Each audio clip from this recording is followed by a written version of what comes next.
Hello বন্ধুরা, আমি আজকে আমার নিজের ভাষায় একটা ভয়েস দিব তোমাদেরকে। তোমরা নিশ্চয়ই হাসবে না, একদম হাসবে না, কারণ নিজের ভাষা হচ্ছে সবচেয়ে বড় ভাষা।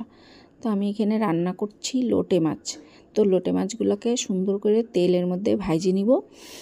হালকা করে ভাজার পরে আমি তারপর পেঁয়াজ আর টমেটোর সুন্দর করে কুচি কুচি করে কাটছি।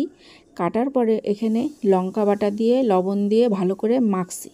মাখা হয়ে গেছে আর তেলের মধ্যে দিয়ে দিলাম, দিয়ে ভালো করে নাড়বো আর কষাবো। কষানো হয়ে গেলে তারপর একটুখানা জল দিব।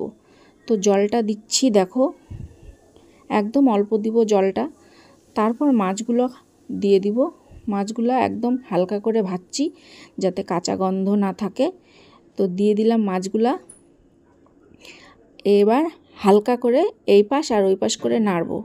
নাড়ার পরে মাছগুলা কিছুটা ভাঙবে আর কিছুটা গোটা গোটা থাকবে। তা এখন সুন্দর করে ঢাকবো। ঢাকার পরে আমি তুলবো ঢাকনাটা। দেখো মাছটা সুন্দর ফুটছে। এইবার আমি এটাকে ধনেপাতা নেই, সেজন্য এটাকে এখন নামাবো। নামানোর পরে দেখো লোটে মাছের ঝাল। তা আমরা এইভাবেই লোটে মাছ রান্না করি।